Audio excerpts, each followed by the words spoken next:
The sprawling silence of Ethan Thorne's minimalist penthouse, a glass and steel eyrie perched precariously on the precipice of the Manhattan skyline, was not an accident. It was a deliberate, almost surgical choice, a meticulously constructed void that stood in stark contrast to the relentless, cacophonous roar of the tech empire he commanded. At 42, Ethan was a titan in his field, a self-made millionaire whose company, Thorne Industries, had emerged from a humble garage startup to become a global behemoth, dictating trends in software, AI, and sustainable energy solutions. His wealth was colossal, measured in dizzying billions, his influence far-reaching enough to sway markets with a whispered word. Yet, despite this immense power and the glittering allure of his success, Ethan remained an enigma, a man of profound, almost melancholic solitude. His life, from the outside, appeared to be one of unadulterated triumph. Private jets, sprawling estates scattered across continents, an art collection that rivaled small museums. But within the polished walls of his penthouse, where every object had its designated precise place, an almost sterile quiet reigned. Gourmet meals, prepared by a rotating roster of Michelin-starred chefs, were often eaten alone, the clink of silverware against porcelain echoing the hollowness in his chest. His professional achievements, celebrated on the covers of Forbes and Wired, felt increasingly detached, abstract, failing to fill a void that wealth could not touch. He was a workaholic, driven by an almost pathological need for control and success, a relentless pursuit that, to the discerning eye, masked a deep-seated loneliness, a gnawing sense of something irretrievably lost. His wealth, rather than a liberating force, felt at times like a gilded cage, an opulent prison of his own making. In the evenings, instead of indulging in extravagant parties or social engagements, he retreated to his study, the city lights a distant, shimmering backdrop. There, he would sit, sometimes for hours, lost in the intricate, melancholic melodies of classic rock, Springsteen, Petty Dylan, artists whose raw, authentic narratives of struggle and longing resonated far more deeply with his inner world than the calculated, often superficial harmonies of modern pop culture. He sought depth, truth, and genuine emotion, qualities often absent from the rarefied air of his current existence. His mornings unfolded with a precise, almost meditative rhythm, a ritual he had maintained for over 2 decades, a psychological bulwark against the inherent chaos and relentless demands of managing a multi-billion-dollar enterprise. Before the city stirred, before the first tentative golden rays of dawn kissed the polished glass facades of the skyscrapers below, Ethan would be in his private, exquisitely equipped gym. He trained alone, his movements a fluid, almost meditative dance of advanced calisthenics, classical yoga sequences, and disciplined shadowboxing routines. There were no blaring motivational anthems echoing through the soundproofed space, no personal trainers barking orders or pushing him to artificial limits. Just the soft, rhythmic whisper of his own breathing, the quiet stretch of muscle, the focused, almost spiritual communion of mind and body. He wasn't building a physique for magazine covers or public admiration. He was forging resilience, maintaining the quiet internal strength and mental fortitude that had carried him through countless battles, both corporate and deeply personal. His body, lean and powerfully compact, moved with an economy of motion that hinted at a deeper, almost instinctual understanding of physical presence and controlled energy, a silent testament to a life lived with disciplined purpose. After his rigorous hour-long regimen, the invigorating aroma of freshly ground artisanal coffee would fill the expansive, starkly modern kitchen. He meticulously prepared it himself, eschewing the convenience of automated machines, savoring the ritual, the simple, tangible act of creation that grounded him. With a steaming ceramic mug in hand, he would settle by the floor-to-ceiling windows, not to gaze idly at the burgeoning empire spread beneath him, but to immerse himself in the digital currents of global news, absorbing information with rapid precision, identifying emerging trends, and seeking a deeper understanding in a complex world he strove to improve, rather than merely conquer. This disciplined solitude was his sanctuary, a crucial element in maintaining his equilibrium amidst the relentless, dizzying demands of his public persona, a deliberate choice for groundedness amidst the dizzying heights of his success. On this particular Tuesday, however, the day was not unfolding with its usual predictable calm. A critical board meeting loomed, one that would dictate the next phase of Thorn Industries' expansion into the highly competitive European market. Ethan was en route, his mind already spinning with figures, projections, and strategic counter-arguments. He typically avoided the morning rush, but a last-minute technical glitch had delayed his private car. He found himself, for a rare instance, navigating the bustling, impatient human currents of the company's ground-floor lobby, a world he rarely inhabited. The air was thick with the scent of stale coffee and the low hum of hundreds of hurried conversations, a stark contrast to the pristine silence of his office on the top floor. As he strode purposefully through the main reception area, his expensive bespoke suit a dark, elegant blur amidst the more casual attire of employees. His eyes, trained for efficiency, scanned the chaotic environment. Just ahead, near the security turnstiles, a young intern, no older than 20, her face flushed with anxiety and exertion, was attempting to balance a precarious stack of heavy cardboard boxes. Her arms trembled under the weight, her movements clumsy with nerves. She was clearly overwhelmed, struggling to navigate the bustling foot traffic. Ethan, his mind still half engaged with the impending board meeting, almost walked past her. He was late, and his schedule was unforgiving. His personal assistant, Sarah, an impeccably efficient woman in her early 30s, had drilled into him the importance of punctuality, especially for high-stakes meetings. But as the intern wobbled precariously, her foot catching on an unseen crack in the polished floor, the boxes tilting wildly, a primal instinct, deeply buried but still potent, surged within Ethan. He saw not just an intern, an inconvenience, but a reflection of his own past struggles, the myriad times he had stumbled, metaphorically and literally, trying to build his life from nothing, with no one to offer a guiding hand. He remembered the grinding fear of failure that had defined his early life, the crushing weight of responsibility that had fallen on his young shoulders, the moments when a single, unexpected setback could unravel weeks of painstaking, desperate effort. Without a second thought, without a moment of hesitation, Ethan Hayes, the CEO of Thorn Industries, dropped his expensive leather briefcase with a soft thud onto the pristine marble floor. He moved with a speed that startled those around him, his movements fluid and decisive. He lunged forward, catching the teetering stack of boxes just as they began to topple, narrowly preventing them from crashing to the ground. He steadied the intern with a firm, reassuring hand on her arm, his touch gentle but authoritative. "Easy there," he murmured, his voice low and calm, devoid of judgment or annoyance. "Let me get that." He took the heaviest box from her trembling hands, his own muscles flexing beneath the fine fabric of his suit. The intern, her eyes wide with shock and profound relief, looked up at him, her face a mixture of embarrassment and dawning recognition. "Mr. Thorne, oh my God, I am so sorry. I didn't see you, I was just trying to—" She stammered, her voice thick with panic. Ethan simply offered her a rare, genuine smile, a warm, reassuring expression that softened his usually stern features and crinkled the corners of his eyes. "No apologies necessary," he interrupted gently. "We all have our moments. Where do these need to go?" He walked with her to the mailroom, patiently waiting as she sorted the lighter boxes, offering a few quiet words of encouragement about finding her rhythm in a new environment. He declined her effusive, almost frantic thanks, waving them off with a dismissive gesture of his hand. "Just pay it forward when you get the chance," he advised softly, his voice barely above a whisper, a lesson he himself had learned years ago, forged in the fires of his own past. Then, with a quiet nod, he retrieved his briefcase and continued his walk to the elevator, only a few minutes behind schedule, a negligible delay in the grand scheme of his day. But his conscience was clear, his spirit subtly replenished by the simple, fundamental act of human connection and quiet compassion. This was his save the cat moment, a small yet powerful revelation of the innate goodness that still resided within the billionaire, a silent affirmation of his values, a grounding reminder of who he truly was beneath the layers of wealth and success.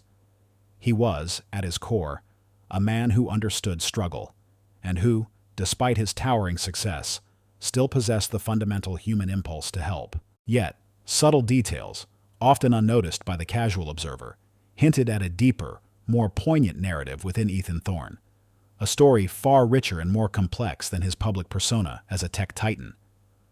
As he rode the private elevator up to his executive floor, the rhythmic hum of the machinery, a soothing counterpoint to the quiet resurgence of his internal calm, he absently reached for his wallet. It was an old, worn leather wallet, its edges softened by years of use, a stark contrast to the sleek, minimalist designs he favored in all other aspects of his life. Tucked carefully into one of its inner compartments, protected by a thin plastic sleeve, was a faded, almost illegible sketch. It was a crude drawing, clearly done by a child's hand, of a simple, old-fashioned tree swing, suspended from the thick branch of a sprawling, ancient oak tree. The lines were blurred by time and touch, the colors long since faded into indistinguishable smudges.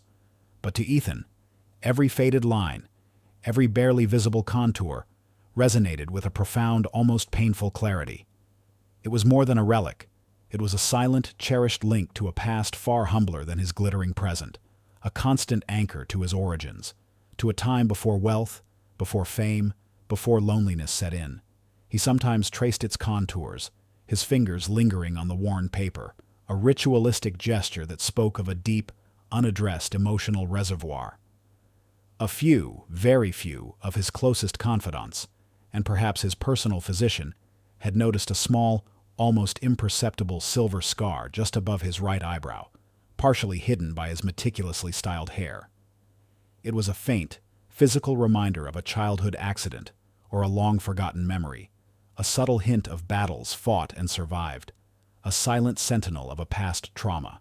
This collection of subtle, almost invisible details hinted at a deeper, more emotional history, a profound secret that predated his current wealth and status, possibly related to the enigmatic childhood love mentioned in the title. This secret, like the hidden phoenix tattoo in another man's story, was a symbol of his untold history, a silent promise of battles fought and passions buried, waiting for the right moment to resurface. The quiet calm he exuded was not a lack of passion, but the profound stillness of a soul shaped by fire, waiting for the right catalyst to ignite a second spring. He carried his past not as a burden, but as a silent, sacred trust, a hidden compass guiding his seemingly solitary journey. Chuang 1. Su Bin Long Bao Bon Word. Count 2450. Jiangcho Cheptuk Chuangdu. Through. Chapter 2. The Catalyst. The hum of Thorne Industries' corporate offices, typically a symphony of ringing phones, clicking keyboards, and hushed conversations, had long since faded into a profound, almost ethereal silence. Outside, the city of Manhattan glittered with a million distant lights, a restless tapestry of human ambition and endless motion. But within the glass and steel fortress of Thorne Industries, only the rhythmic, almost imperceptible thrum of powerful server racks resonated through the deserted corridors.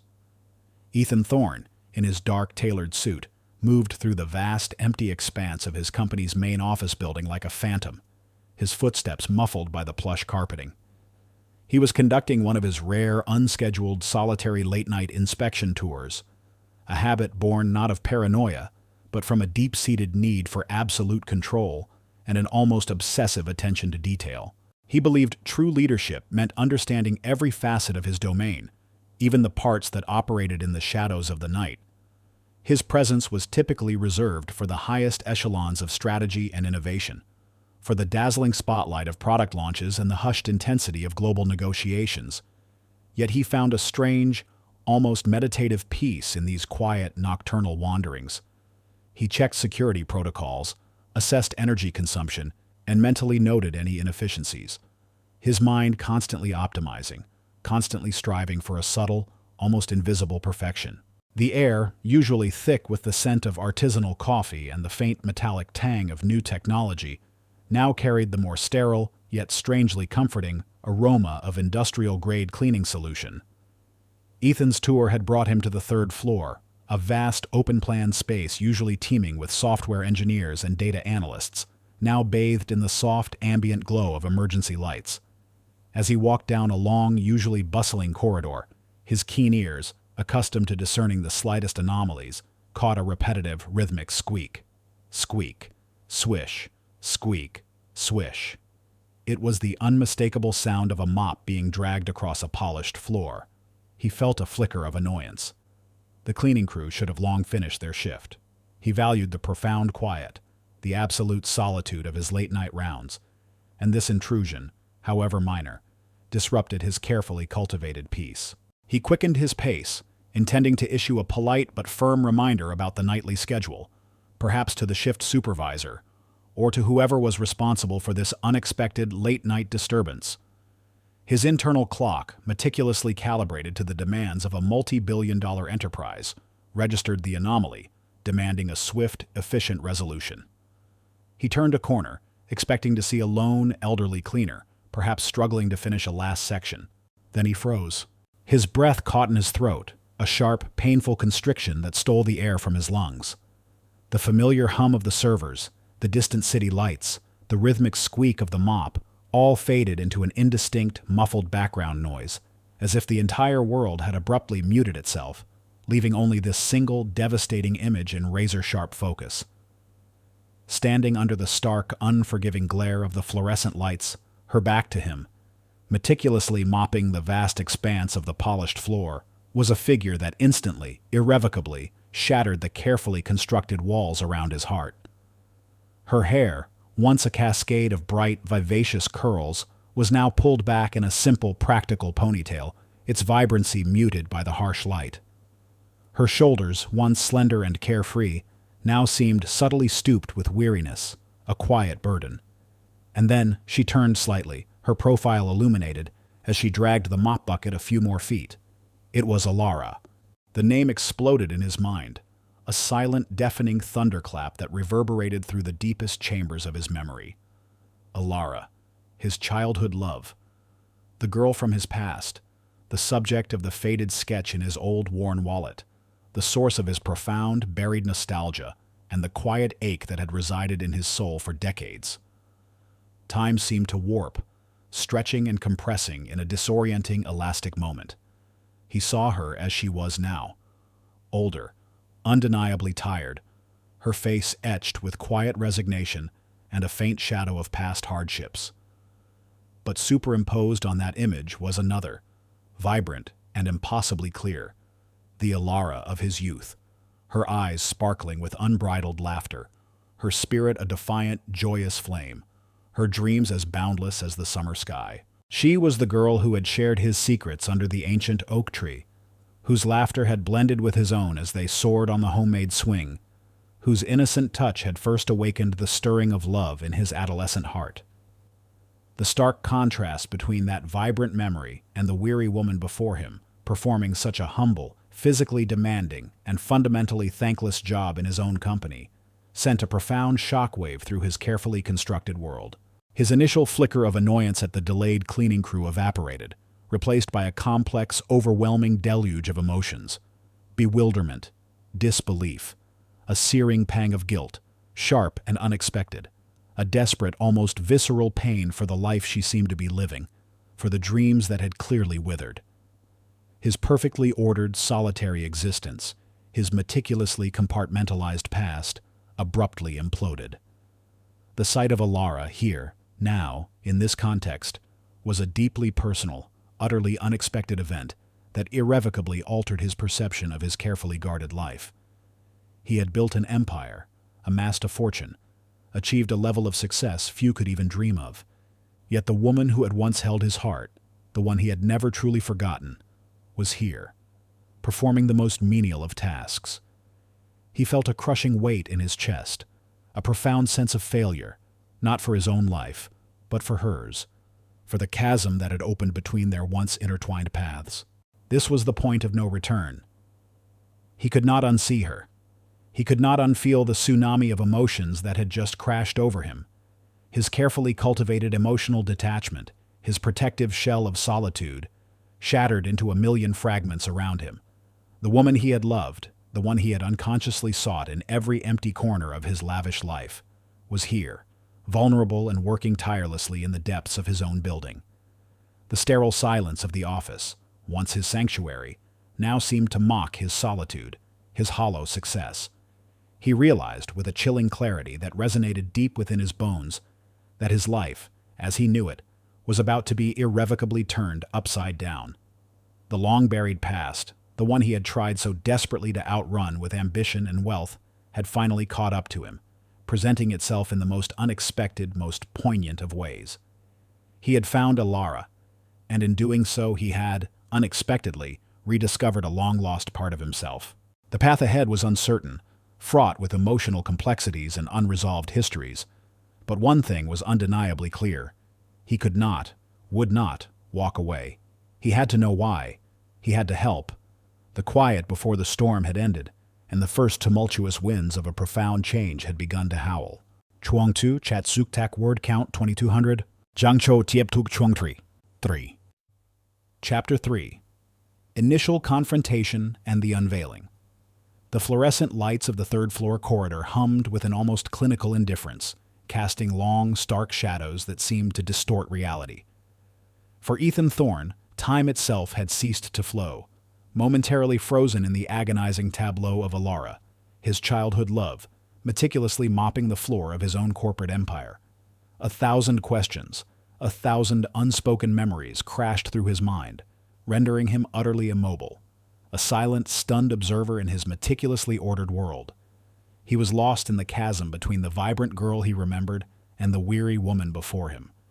He desperately didn't want to reveal himself in this raw, emotionally charged moment, to expose her vulnerability, or perhaps more accurately, his own. A wave of shame, sharp and unexpected, washed over him. Shame for her perceived diminished circumstances, shame for his own opulent success in contrast, shame for the years of silence that had stretched between them. But the universe, with its often cruel sense of timing, intervened. Ilara, her back still to Ethan, her movements methodical but clearly exhausted, reached for her cleaning cart. Her hand, trembling slightly with fatigue, misjudged the distance. The cart wobbled precariously. Then with a clatter that echoed loudly in the cavernous, silent hallway, the large gray plastic bucket of dirty, soapy water tipped over. A dark, murky cascade of liquid spread rapidly across the gleaming, newly mopped floor, directly into Ethan's path, creating an instant, unavoidable barrier between them. Alara gasped, a small, choked sound of dismay and immediate self-reproach. "Oh no, no, no, no," she whispered, her voice laced with a profound, almost desperate exhaustion. She immediately spun around, her face a mask of mortification, her eyes wide with a mixture of panic and deep embarrassment. "I'm so sorry. I am so sorry." She began to apologize, her gaze fixed on the spreading puddle, not yet lifting to acknowledge the unexpected presence of a tall, elegantly dressed man. Her focus was entirely on the immediate catastrophe, the spilled water, the potential reprimand, the added work. She instinctively reached for a dry mop, her movements frantic, desperate to contain the mess before anyone noticed. Just as Alara knelt, a frantic, almost pathetic figure amidst the spreading puddle, a sharp, imperious voice sliced through the air, vibrating with an unpleasant, self-important authority. "Ilara, what in the blazes do you think you're doing? You clumsy idiot!" Ethan instinctively stiffened. He recognized that voice. It belonged to Mr. Davies, the night shift supervisor for the cleaning crew, a man notorious within the company for his tyrannical demeanor, his petty power trips, and his consistent, often cruel, mistreatment of his staff. Davies, a portly man in a too-tight uniform, stomped around the corner, his face contorted into a sneer of pure, unadulterated contempt. He puffed out his chest, his eyes gleaming with a perverse satisfaction at catching someone in a mistake, an easy target for his simmering aggression. Davies was a classic antagonist, Type B. His actions stemmed not from grand, malicious schemes, but from a profound arrogance, a deep-seated contempt for those he perceived as beneath him, and a petty desire to exert control, particularly over vulnerable individuals like Alara. He saw her current position as justification for his cruelty, a reflection of his own distorted sense of superiority. He was utterly oblivious to the silent, commanding presence of Ethan Thorne, the CEO of the entire company, just a few feet away, obscured by the low light and Alara's kneeling form. "Are you completely incompetent?" Davies snarled, his voice rising in volume. echoing harshly in the otherwise silent corridor. He completely ignored Ethan, his focus solely on terrorizing Alara. "That's a freshly mopped section. Do you have any idea how much time you've just wasted? This is precisely why some people never get ahead, Alara. Sloppy, careless, utterly devoid of basic attention. You think this company pays you to make more work for yourself? Because I promise you, it doesn't." He jabbed a thick finger towards the spreading puddle, his face inches from Alara's, his words dripping with a condescending venom that made Ethan's blood run cold. "This is coming out of your next paycheck, and if I see one more accident like this, you're out. Do you understand? Out." Alara flinched, her shoulders hunching, her head bowing low in silent humiliation. She nodded meekly, tears welling in her eyes, not daring to meet his gaze.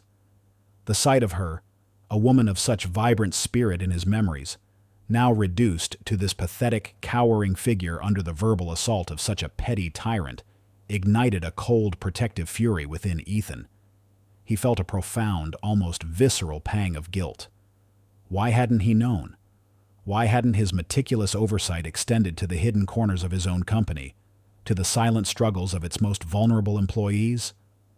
The initial shock of seeing Alara, then the overwhelming flood of nostalgia and pain, now coalesced into a sharp, righteous anger, directed squarely at Mr. Davies.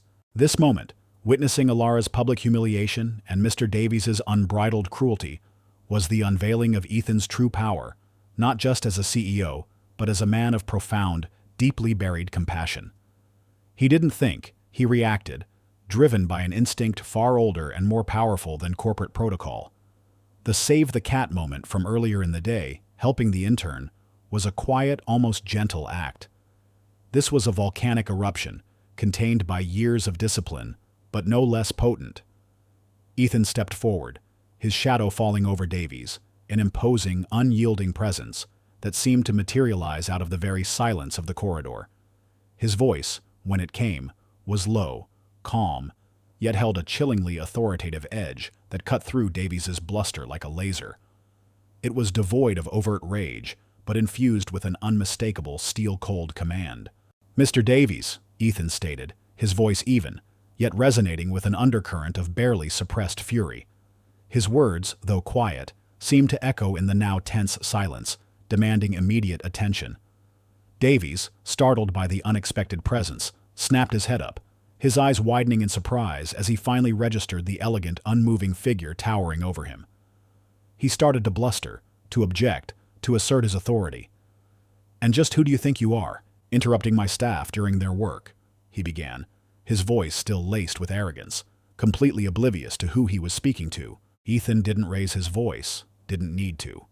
He simply met Davies's gaze with an unblinking, unwavering intensity that promised immediate, irrevocable consequences. "My name is Ethan Thorne," he stated, each syllable articulated with deliberate, crushing weight. He didn't explicitly state his title, didn't need to flaunt his power. Instead, he subtly asserted his authority with a chilling, surgical precision, revealing his deep, intimate knowledge of the very company Davies worked for, and of Davies's own checkered history. "And I believe, Mr. Davies, that my company has a very clear policy on employee respect, on workplace harassment, and on disciplinary actions. Policies that, from what I've just witnessed, you seem to have violated rather egregiously."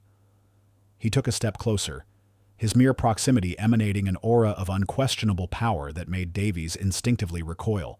"Furthermore," Ethan continued, his voice dropping to a dangerous whisper that compelled Davies to lean in, "I am personally aware of at least 3 formal complaints filed against you in the past 6 months regarding your abusive conduct towards staff, complaints that I assure you did not go unnoticed, despite your apparent belief otherwise." Davies's face, which had been contorted in a sneer, now drained of all color, turning a sickly, mottled white. His eyes, seconds ago gleaming with petty power, now widened in horrified recognition and dawning terror. The realization, cold and stark, hit him with the force of a physical blow. The man he had just insolently challenged was not merely a random passerby, but the ultimate authority, the very owner of the empire he mistakenly believed he controlled. He slumped slightly, his bluster completely deflated, replaced by a desperate, visible tremor that ran through his entire frame.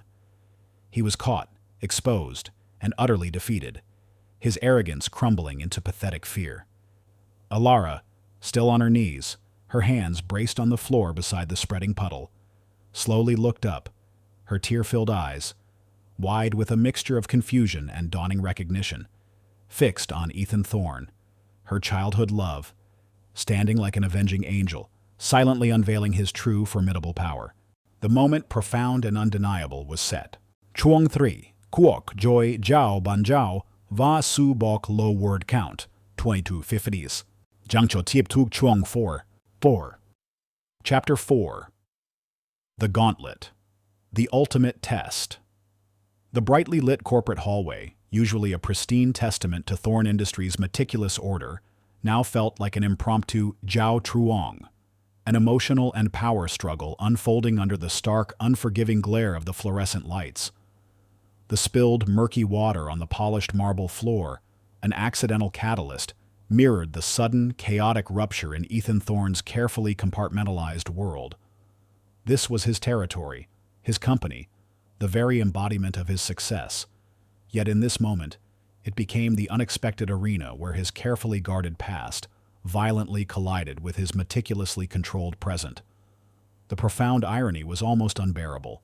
He had built an empire, yet felt profoundly vulnerable, exposed, and deeply alone in the face of this deeply personal confrontation. Mr. Davies, his face a sickening mottled white, was a pathetic figure. Stripped of his bluster, his petty authority dissolved into raw, dawning terror. He gaped at Ethan, his eyes wide with the horrifying realization that he had just insulted and threatened the very man who owned the ground beneath his feet.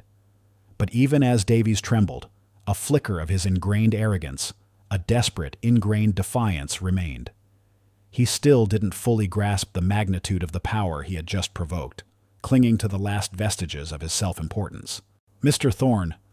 "Sir," Davies stammered, his voice reedy, barely a whisper compared to his earlier bellowing. He instinctively puffed out his chest, a desperate, almost comical attempt to regain some semblance of authority. This is an overreaction, an unfortunate accident. I was merely ensuring company standards. You can't just accuse me without proof. I have a clean record. I've been with the cleaning service for years. This is unfair." He cast a quick, desperate glance at Alara, as if silently pleading for her to corroborate his lies, to vouch for his imagined innocence. He was a misunderstood antagonist, Type B, clinging to a distorted sense of self-preservation, unable to comprehend the true weight of his actions or the depth of the man he had offended.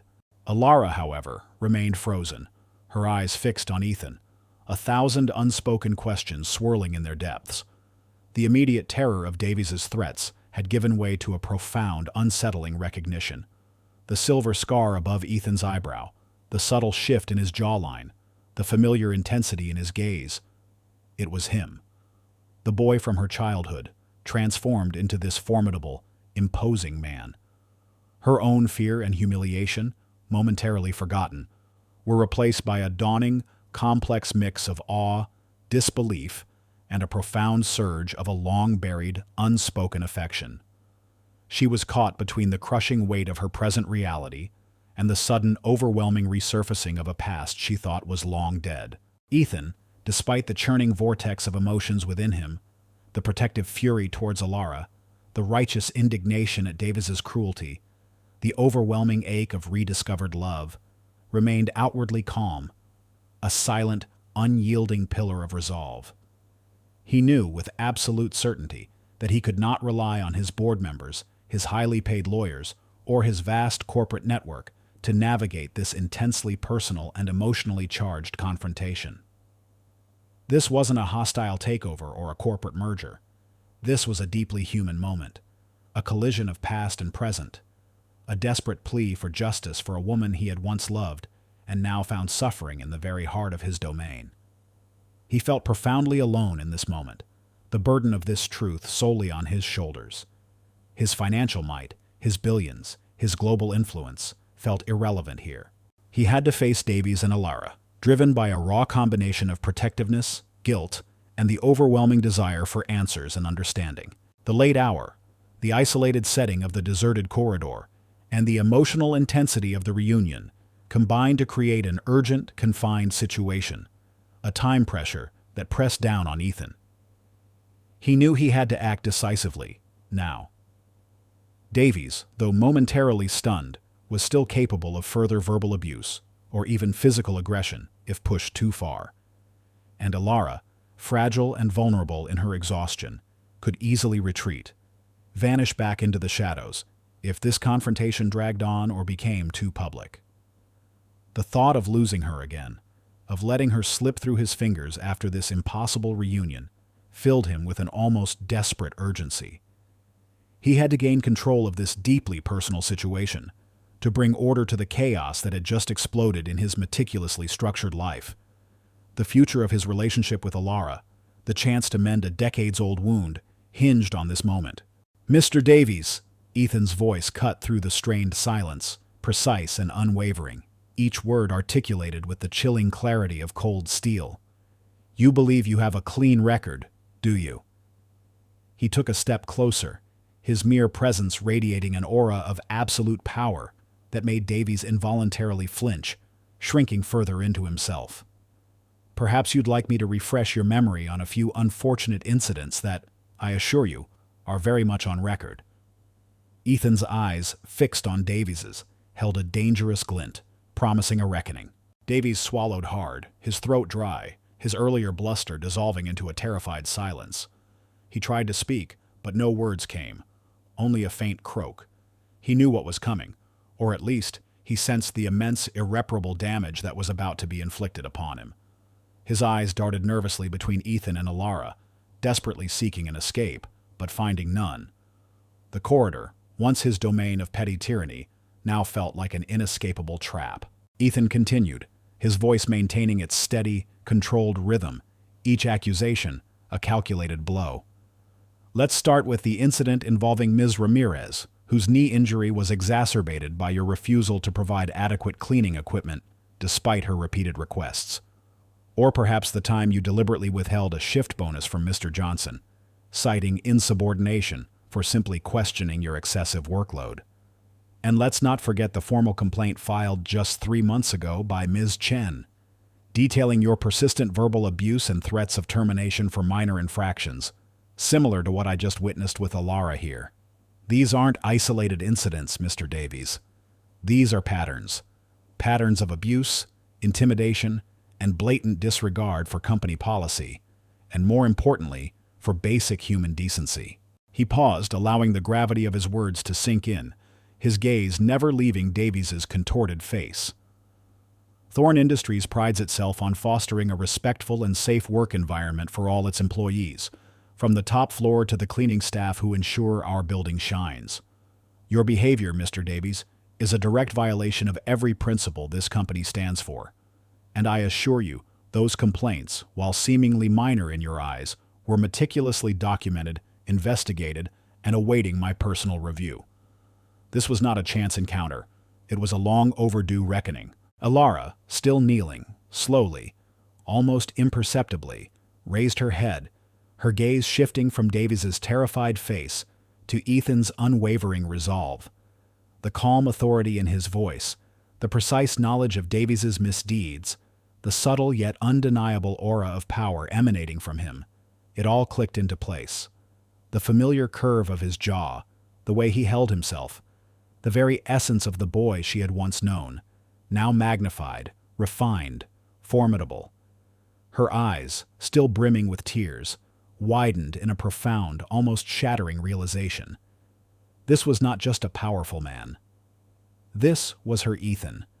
The protective fury in his eyes, the subtle tremor in his voice when he spoke her name. It was unmistakable. The years of separation, the layers of success that had built around him, peeled away in that singular moment, revealing the heart of the boy she had loved. Now grown into a man of incredible strength and unwavering principle. The faint silver scar above his right eyebrow, a tiny, almost imperceptible mark, caught the light just so, confirming what her heart already knew. It was him.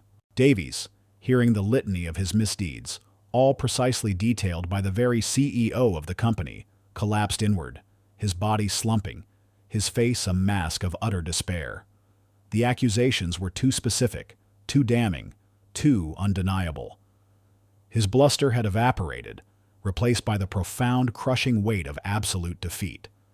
He was caught, exposed, and entirely at the mercy of the man he had just sought to humiliate. The test was over, the gauntlet thrown, and Ethan Thorne, standing alone in his own corporate hallway, had emerged triumphant, not just over a petty tyrant, but over the silent, invisible forces of injustice. The stage was set for the climax, where the truth would be fully unveiled, and vindication, both personal and profound, would finally be served. The air in the long, brightly lit corridor, moments ago thick with Mr. Davies's pathetic bluster, now thrummed with a heavy, suffocating silence. The spilled, murky water on the polished floor, a silent testament to the recent chaos, shimmered under the harsh fluorescent lights, reflecting the stunned faces of Ethan, Ilara, and the utterly defeated night supervisor. Ethan Thorne, his posture unyielding, his eyes blazing with a cold, righteous fury, stood as a formidable, unshakable figure, the embodiment of justice about to be served.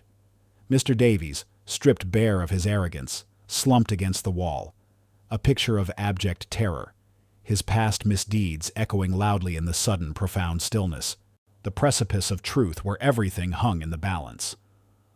Ilara, still on her knees amidst the spilled water, her eyes wide with a mixture of disbelief and dawning recognition, was slowly processing the impossible reality unfolding before her. She saw not just the powerful CEO of Thorne Industries, but the boy she had loved, now a man of unimaginable influence, standing up for her. Her heart hammered against her ribs, a frantic drumbeat against the overwhelming tide of emotions. Mr. Davies, sensing the absolute finality in Ethan's silence, desperate to salvage any shred of his shattered dignity, chose to lash out one last time, a cornered animal's desperate bite. "You can't just do this," he shrieked, his voice raw with a desperate, pathetic defiance. He pushed himself off the wall, his corpulent frame trembling, and pointed a shaking, accusatory finger at Ethan. "You're overreacting. I know who you are, Mr. Thorne, but you don't know who I am. I have friends, connections. This is my job. You can't just accuse me without proof. You don't know the first thing about managing a cleaning crew." He looked wildly between Ethan and Ilara, his eyes desperate, trying to find an ally, a way out, but finding none. His face was a mask of pathetic rage and terror. He took a staggering step forward, clearly intending to physically intimidate Ethan, a final, desperate, foolish act of defiance. Ethan did not flinch. He did not move. He simply met Davies's enraged, terrified gaze with an unwavering stare that promised a swift and brutal end to his pathetic charade. His voice, when it came, was a low, controlled growl, more dangerous than any shout. "I know precisely who you are, Mr. Davies," Ethan stated, his voice laced with contempt. "And I know the depth of your rot."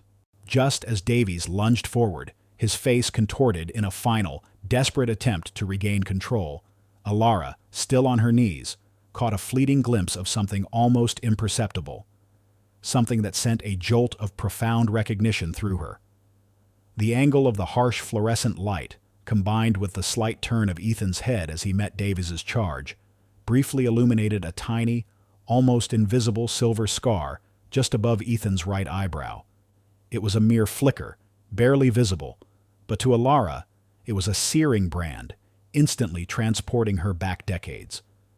The small, almost unnoticeable mark was from a childhood accident, a fall from the very tree swing she had drawn in the faded sketch Ethan kept in his wallet, a fall he had taken to protect her. In that singular, electric moment, as Ethan calmly prepared to face down Davies, the man who had been a shadowy legend for years, the unattainable figure of corporate power, fully transformed into the boy she had loved, now a protector, an avenging angel. The subtle recognition, coupled with his deep knowledge of the company's inner workings and his fierce protection of her, fully unveiled Ethan's identity to her. Her eyes widened, not just in shock at the revelation, but with a profound, almost painful rush of complex emotions, disbelief, overwhelming understanding, a surge of long-buried love, and a dawning, terrifying hope. Her heart, which had been a quiet, resigned drum for years, now pounded with the deafening rhythm of a life irrevocably changed. Before Davies could even get within striking distance, Ethan acted. It was not a violent motion, but a swift, almost imperceptible maneuver honed by years of self-defense training and an instinctive understanding of leverage. With a fluid, economic movement, he merely sidestepped Davies's clumsy lunge and, with a powerful, unseen force, delivered a precise, controlled shove to Davies's shoulder. Davies, unbalanced and already off-kilter by rage and fear, stumbled backward, crashing heavily against the wall with a sickening thud, then collapsing onto the floor in a heap, his wind knocked out of him, whimpering. He was utterly defeated, his pitiful attempt at aggression ending in a humiliating heap. Ethan didn't even spare him another glance. He turned his attention back to the spilled water, then slowly, deliberately, knelt down beside Alara. His voice, now devoid of its earlier steel, softened to a murmur, tender and deeply concerned, yet still commanding. "Alara," he said, his voice raw with emotion he hadn't allowed himself to feel in decades. "Are you all right?" Just as he spoke, two formidable security guards, alerted by the earlier commotion, rounded the corner. They stopped short, their eyes widening in shock as they took in the scene. Their CEO kneeling on the floor, next to a cleaning lady, while the notorious Mr. Davies lay whimpering in a heap against the wall. Before they could react, Ethan, without rising, gestured towards Davies with a sharp, imperious nod of his head. "Escort this man off the premises immediately," he commanded, his voice suddenly back to its authoritative CEO tone, leaving no room for question. "He is no longer employed by Thorne Industries. And inform HR and legal. His termination is effective immediately, with a full investigation into his misconduct, and all necessary legal action will be taken." The security guards, accustomed to obeying Ethan's unspoken commands, moved swiftly and silently. They hauled the still whimpering Davies to his feet and began to lead him away. Davies, his face blotchy and tear-streaked, looked back at Ethan and Alara, his eyes blazing with a mixture of terror and impotent rage, before he was dragged around the corner, his pathetic protests fading into the distance. His downfall was complete, public, and utterly deserved. The remaining silence in the corridor, after Davies's ignominious exit, was profound. It was the hush of an unspoken catharsis, a collective release of tension that had built over years of subtle injustices. A few lingering late-night employees who had been drawn by the noise, the security guards who had just witnessed the shocking display of power, was one of stunned awe. Their faces, initially curious, then bewildered, now openly reflected a profound sense of respect, even reverence, for the man who had just dismantled a petty tyrant with such quiet, decisive force. Ethan Thorne, the remote, almost mythical CEO, had revealed himself to be a man of unwavering principle, his power wielded not for personal gain, but for justice and protection. The silent awe from these few witnesses was a powerful, symbolic social vindication for Ethan. He hadn't just won a battle. He had reaffirmed his integrity, not just to himself, but to the silent, watchful eyes of his own organization. Ethan then gently extended a hand to Alara, his touch warm, reassuring, filled with a tenderness she hadn't felt in years. "Alara," he repeated, his voice barely above a whisper, "let's get you off this floor. We have a lot to talk about." His eyes, no longer blazing with cold fury, now held a deep, profound empathy, a quiet longing that mirrored her own. Her hand, calloused and rough from years of manual labor, trembled as it met his, soft and refined. He helped her to her feet, his touch firm yet gentle. As she stood, Alara finally met his gaze, her eyes still glistening with unshed tears, but now filled with an overwhelming rush of emotions. Profound shock, an undeniable recognition, a dawning understanding of his true power, and a surge of a long-buried, fiercely protected love. The years of separation, the pain, the struggle, all of it seemed to melt away in the intensity of that shared look.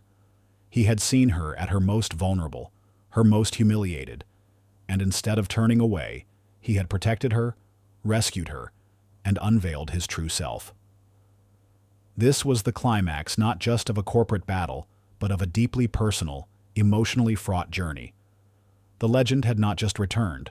He had arrived unmistakably and undeniably to reclaim a piece of his heart and to reshape a future that now, impossibly, seemed filled with boundless possibilities. The lingering echoes of Mr. Davies's pathetic whimpers and his ignominious exit faded, leaving an almost reverent silence in the once chaotic corridor. The immediate aftermath of the confrontation was a tableau of profound change. Ilara, standing uncertainly, her face a mixture of shock and dawning hope, and Ethan, his composure now fully restored, but with a new, gentler light in his eyes. The two security guards, having swiftly escorted Davies out, now stood by, silent sentinels, witnessing the unexpected and deeply personal drama that had unfolded. Mr. Davies, the once tyrannical night supervisor, was gone, not just from the premises but from the company's payroll, and, soon enough, from its memory. His petty reign, built on intimidation and scorn, had dissolved in an instant, a direct consequence of his arrogance. He would find himself swiftly blacklisted, not just from Thorne Industries, but from any reputable cleaning service or large corporation within the city. His reputation utterly ruined, a stark cautionary tale among his former peers. His downfall was absolute, public, and undeniably deserved. Ethan turned his full attention to Ilara, his gaze soft, unwavering, devoid of any judgment or pity. The raw vulnerability she displayed, the weariness etched on her face, only deepened the protective instinct that had surged within him moments earlier. He extended a hand towards her, a silent invitation, his touch warm and reassuring. "Let's go somewhere more private, Ilara," he said, his voice low and gentle, carrying an unspoken promise of answers and a future. "My office. We have a lot to talk about." Ilara nodded, her eyes still wide, her movements slow, as if she were walking through a dream. She followed him in a daze, past the still wet patch of floor, past the curious glances of the few remaining night staff, and into the private elevator reserved for executives. As the doors hushed shut, enclosing them in a bubble of plush silence, the immense weight of the moment, the years of unspoken words, settled heavily between them.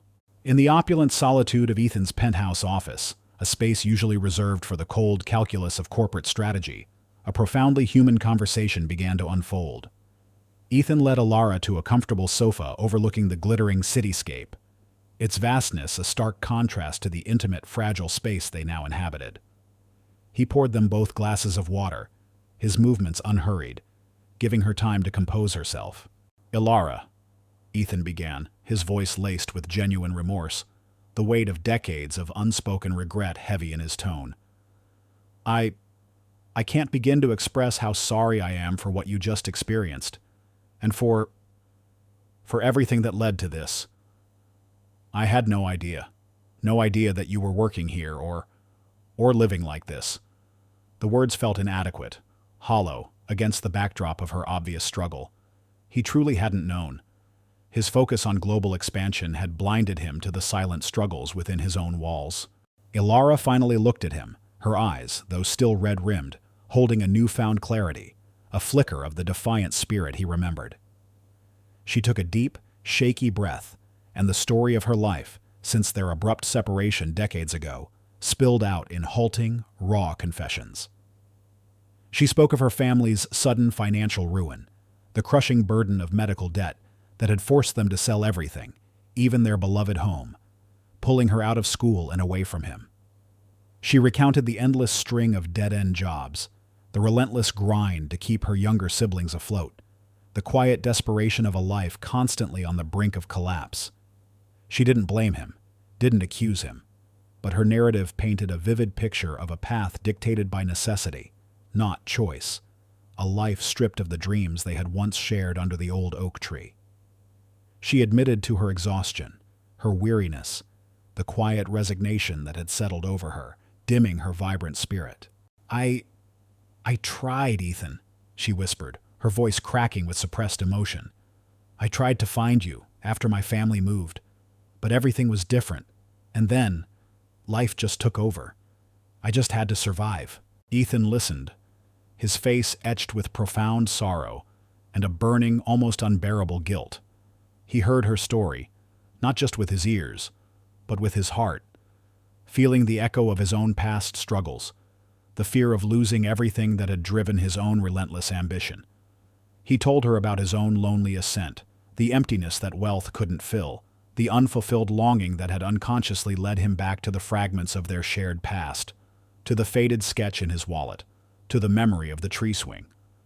He spoke of the guilt he felt for his own obliviousness, for his success overshadowing the quiet suffering of others, even within his own company. "I've built an empire, Alara," he said, his voice raw with emotion, "but it feels hollow without meaning, without connection. And to find you here, struggling, in the very place I built, it's a painful reckoning, a profound failure on my part to see what was right in front of me." Then, his voice firming, imbued with a newfound resolve, he made her an offer, not of charity, but of genuine respect and profound opportunity. "Alara," he began, "I can't undo the past, but I can help reshape the future. I want to offer you a new position at Thorn Industries, one that leverages your true skills, your resilience, your incredible strength. Not just a job, but a real opportunity to rebuild, to pursue the dreams you had to put aside. My company, Alara, is built on innovation, but also on the principle of human potential. You have shown more resilience, more courage, than most people I've ever met. I believe in you." He went on to describe a new initiative he was planning within Thorn Industries, a department dedicated to employee welfare and professional development, a place where individuals from challenging backgrounds could find mentorship, training, and a genuine path to career advancement. He needed someone with real-world experience, with profound empathy, and with an unshakable spirit to lead it. "This isn't charity, Alara," he emphasized. "It's a genuine need. We need someone like you, someone who truly understands hardship, to build a system that supports our employees, truly supports them. It's an opportunity to turn your experience into a force for good, to ensure no one else falls through the cracks like you did." Alara listened, tears finally streaming down her face, but these were tears of profound relief, of overwhelming gratitude, of a dawning, almost unbelievable hope. The offer was far more than just a job. It was a lifeline, a recognition of her inherent worth, a chance to reclaim her dignity and purpose. It was a profound new opportunity, a tangible path forward, a future that, moments ago, had seemed utterly impossible. Her dreams, long buried under the weight of survival, now stirred, tentative but vibrant. As the night wore on, the conversation flowed, spanning years, memories, regrets, and renewed hopes. They talked about the sketch, the old tree swing, the innocent joy of their childhood. They spoke of the painful silence that had separated them, the circumstances that had forced them apart.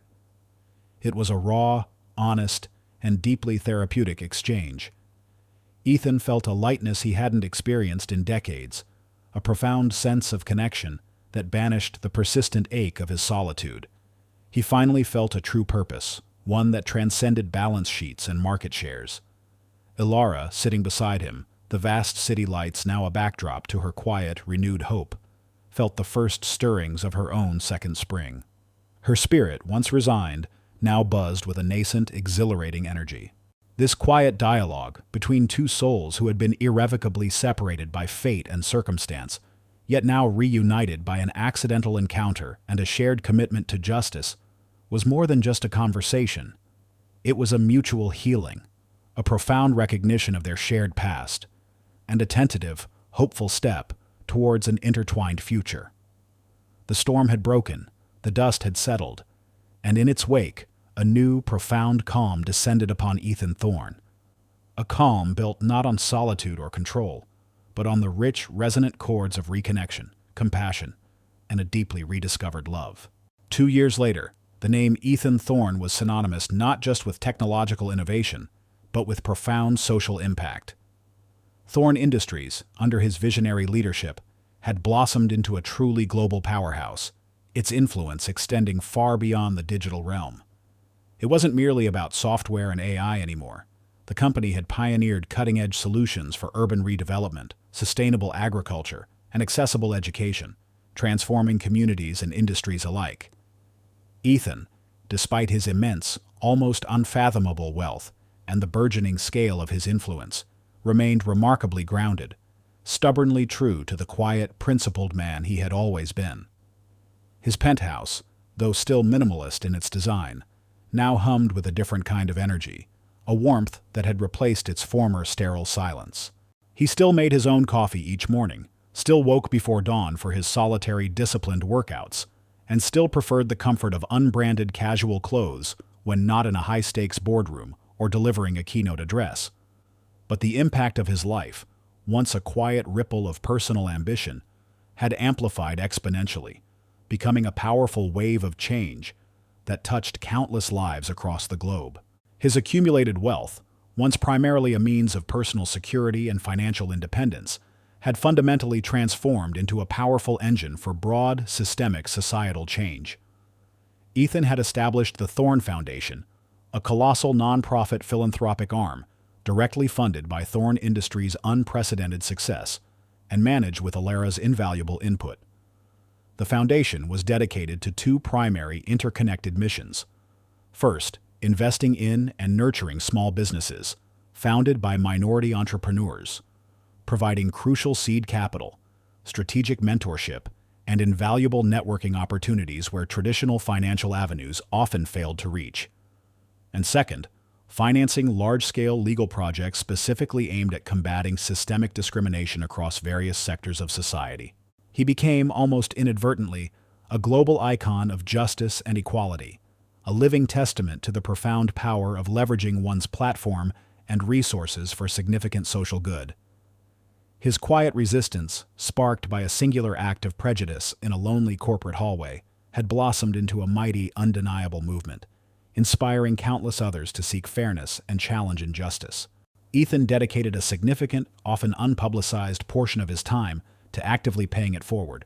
He regularly delivered captivating keynote speeches at prestigious universities, international conferences, and community forums, drawing immense crowds eager to hear his insights.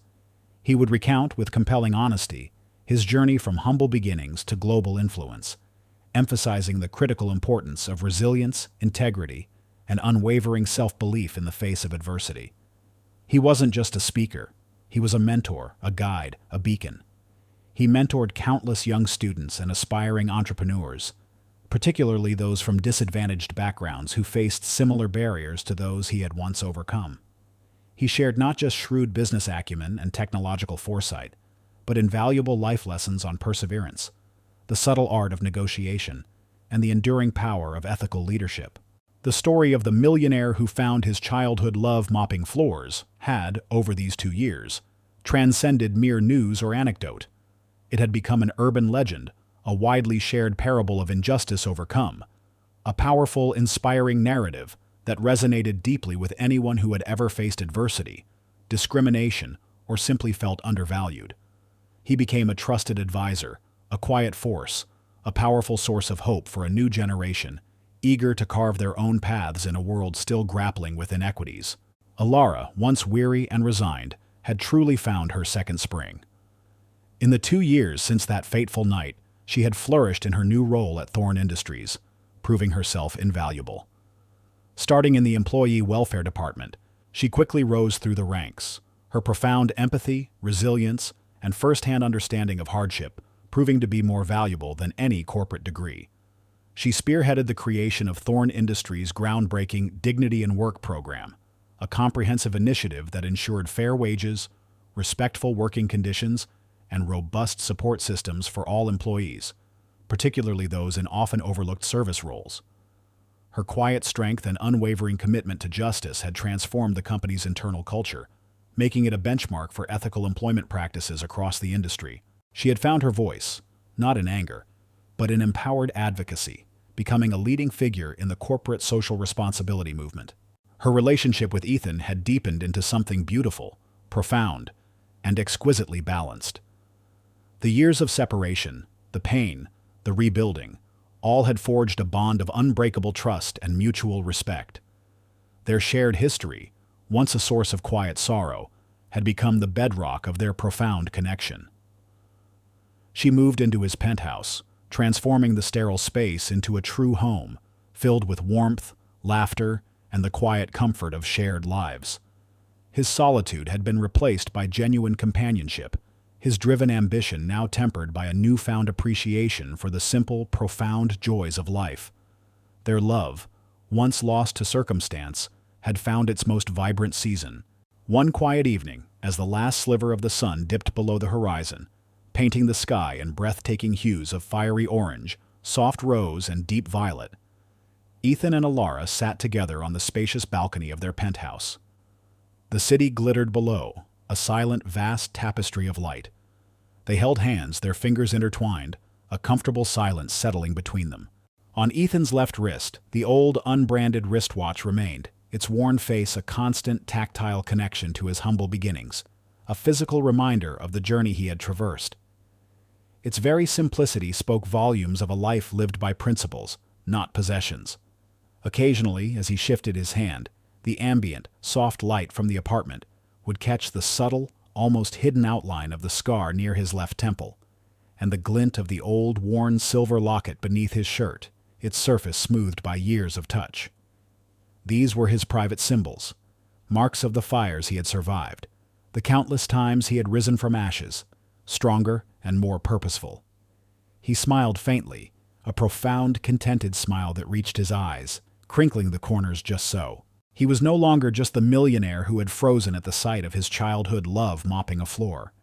He was a living legend, a global force for positive change, a guiding light for the oppressed, and an undeniable testament to the enduring power of resilience, strategic foresight, and unwavering justice. The profound indignity he had faced years ago, far from breaking him or fostering bitterness, had been the crucible that forged his ultimate purpose, leading him not just to unprecedented personal success and financial prosperity, but to a profound, wide-reaching, and impactful legacy. He had found his second spring, a season not merely of personal affluence and professional triumph, but of boundless influence, widespread inspiration, and an unwavering, deep-seated commitment to shaping a more just and equitable world for all. Alara leaned her head on his shoulder, gazing out at the twilight. "Remember that old tree swing?" she murmured, her voice soft, nostalgic. "I found a picture of it the other day, in a box from my old house." Ethan squeezed her hand. "I remember," he said, his voice imbued with deep affection. "I still have your sketch of it." He glanced inside, where a small framed sketch of an old-fashioned tree swing now hung prominently in his study, a cherished reminder of how the past, when bravely confronted and lovingly reconnected, could lead to a profoundly beautiful and unexpected future.